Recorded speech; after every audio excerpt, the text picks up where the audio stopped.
కాదు, నువ్వు ప్రార్థన చేయనప్పుడు కాదు, ఆయన చెప్పింది చేసి, ఆయన చెప్పినట్టుగా ప్రార్థించి, ఆయన చెప్పినట్టుగా వాక్యమును ధ్యానించి, ఆయన చెప్పినట్టుగా పరిశుద్ధంగా జీవించి, ఆయన చెప్పినట్టుగా రక్షణ పొంది, అప్పుడు నీవు ఆయన చిత్త ప్రకారము చేస్తే, అప్పుడు ఆయన ఏం చేస్తాడయ్యా అంటే నీ జీవితాన్ని, చేదైన జీవితాన్ని, రుచిలేని జీవితాన్ని ఆశీర్వాదకరముగా ఈ నెలంతా కూడా మన జీవితాల్లో మార్చబోతూ ఉన్నాడండి. హల్లెలూయా. కాబట్టి గమనించండి, ఈరోజు మన అంశం ఏమిటంటే ఆయన చెప్పింది చేయాలి. చెప్పండి, ఎవరు చెప్పింది చేయాలి? నేను మీకు ఎన్నో మాటలు చెబుతాను. రండి అని చెబుతాను, ప్రార్థన చేసుకోమని చెప్తాను, బైబిల్ చదువుకోమని చెప్తాను, రక్షణ పొందండి అని చెబుతాను. నేను ఎన్ని చెప్పినా చేయకపోయినా మిమ్మల్ని అడిగేవాడు ఎవడు కూడా లేడు. కానీ ఆయన చెప్పింది మాత్రం చేయకపోతే మిమ్మల్ని ప్రశ్నించేవాడు, తీర్పు దినమున మిమ్మల్ని నిలబెట్టేవాడు.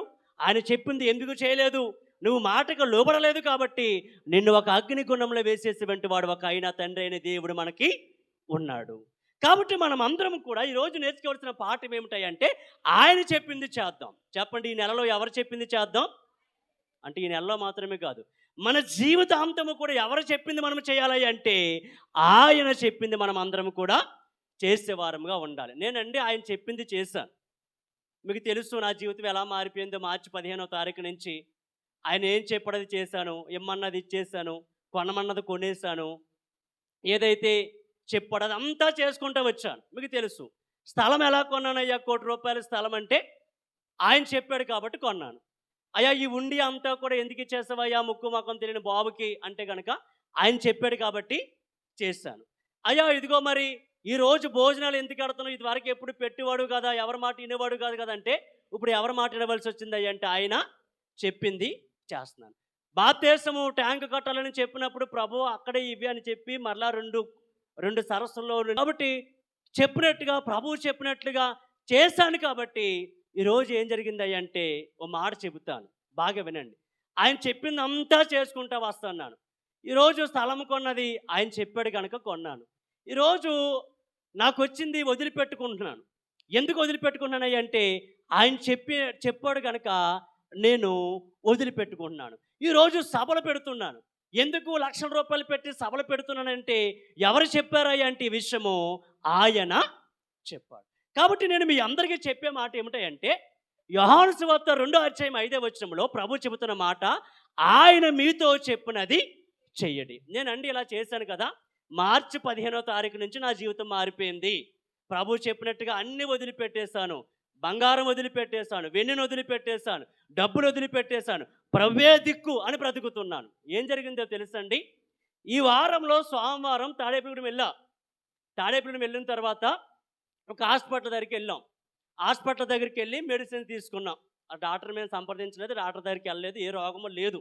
కానీ నాకు ఒక మెడిసిన్స్ అవసరము.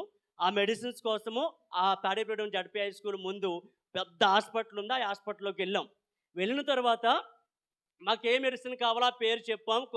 కొరివిన్ ఇవ్వండి సార్ అని అడిగాం.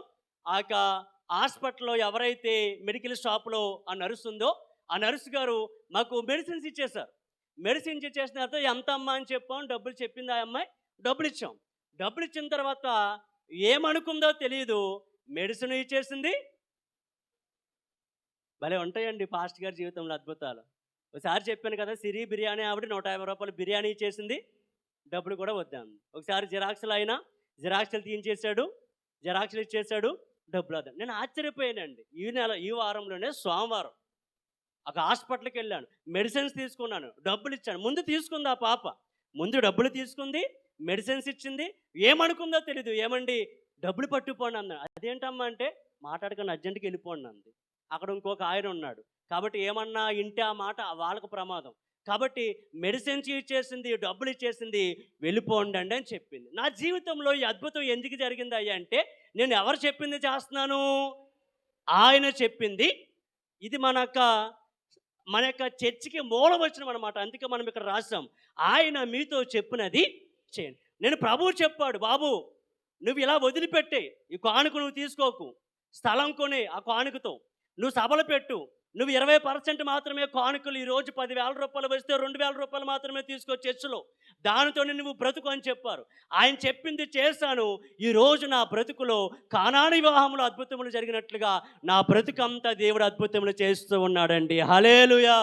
అందుకే మీకు చెప్పే మాట ఏమిటంటే, మన అనుదిన జీవితంలో నీ కుటుంబ వ్యవస్థలో కానీ, నువ్వు ఉద్యోగ వ్యవస్థలో కానీ, నీ వ్యాపార వ్యవస్థలో కానీ, నీ చదువు వ్యవస్థలో కానీ, నువ్వు చేసే పని విషయంలో కానీ వాళ్ళు వీళ్ళు మాటలు వినవద్దు. నువ్వు ఎవరి మాట వినాలి అంటే దేవుడు చెప్పిన మాట మనమందరం కూడా వినవలసిన వారమై ఉన్నాం. కాబట్టి మీ అందరికీ నేను నేర్పించే మాట ఏంటంటే, అమ్మ చెప్పినట్టు చేయొద్దు, నాన్న చెప్పినట్టు చేయొద్దు.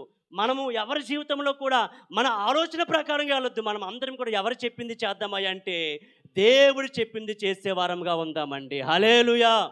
ఇప్పుడు చెప్పండి, కానాని వివాహంలో ఈవెంట్ మేనేజర్ చెప్పినట్టుగా చేశారా? లేకపోతే పెండ్లి విందు యజమాని చెప్పినట్టుగా చేశారా? పెళ్లి కొడుకు చెప్పినట్టుగా చేశారా? ఎలా చేశారండి? ఆయన చెప్పింది చేశాడు. ప్రభు అన్నాడు, రాతి బాణల నిండా ఏం నింపాడో తెలుసా? నీళ్ళు నింపండి అన్నాడు. నీళ్ళు నింపేశారు. ఆయన మాట విన్నారు, నీళ్ళు నింపేశారు. అయ్యా నీళ్ళు కాదా అంటే వెళ్ళి పట్టుకెళ్ళిపోయాను అన్నాడు. బాబు ఇది నీళ్ళు కాదయ్యా, మేమే నింపాము కదా అంటే, అవి నీళ్ళని మీకు తెలుసా, కానీ అది అద్భుతమైన దాశరసంగా మార్చేస్తారు, అది నీకు తెలియదురా బాబు, నువ్వు పట్టుకెళ్ళి పోసే అన్నాడు. అనేకులకు పోసేశారు. ఆ నీళ్ళు ఎలాగైపోయిందంటే, అక్కడ మంచి మాట ఉంటుందండి, మొదట ముంచుకుని తీసుకుని వెళ్ళిన వారు తాగిన వారు ఏమన్నారా అంటే, ఇదిగో ఆ యజమాని దగ్గరికి వచ్చి, నువ్వు చివరిలో కూడా మంచి ద్రాక్షరసమును ఉంచుకుని ఉన్నావు అని సాక్ష్యం ఇచ్చారు. అంటే అంతకుముందు వంటోడు చేసింది అంతా కూడా నథింగ్, కానీ మన ఆయన చేసింది, మన కుక్కు చేసింది, మీకు అర్థమవుతుంది. యేసు ప్రభు చేసిన వంట అద్భుతమైపోయింది. అంతకుముందు ఆదిరెడ్డి ఈవెంట్ ఆయన వచ్చి చేయొచ్చు, లేకపోతే మరొక ఈవెంట్ ఆయన వచ్చి చేయొచ్చు. ఆదిరెడ్డి ఈవెంట్ ఆయన చేసిన అంతా తుస్సమనిపించింది అంతే. యేసు ప్రభు చేసిన ఆ వంట మాత్రం ఎలాగైపోయింది అంటే అద్భుతంగా మారిపోయింది. కాబట్టి మనం అందరం నేర్చుకోవాల్సిన మాట ఏమిటంటే, మనందరి జీవితంలో ఒక చదువు చదవాలన్నా, ఒక ఉద్యోగం చేయాలన్నా, ఒక వ్యాపారం చేయాలన్నా, ఏదైనా ఒక పని ప్రారంభించాలన్నా, ఒక ఇల్లు కట్టుకోవాలన్నా, ఒక ఆరోగ్యం కోసం నువ్వు ప్రార్థించాలన్నా, ఏది చేయాలన్నా మీ అందరికీ చెబుతున్నాను, ఆయన చెప్పింది చేసేవారుగా మనం అందరం కూడా ఉందామండి. హల్లెలూయా. నాకు ఆశ్చర్యం అండి, అందుకే చెప్తున్నాను, ఎవరిస్తారండి మెడిసిన్స్ ఫ్రీగాను? అది ప్రైవేట్ హాస్పిటల్. మనం ఏదో గవర్నమెంట్ హాస్పిటల్ అయితే ఫ్రీగా ఇచ్చారా బాబు నీ మొఖానికి అనుకోవచ్చు.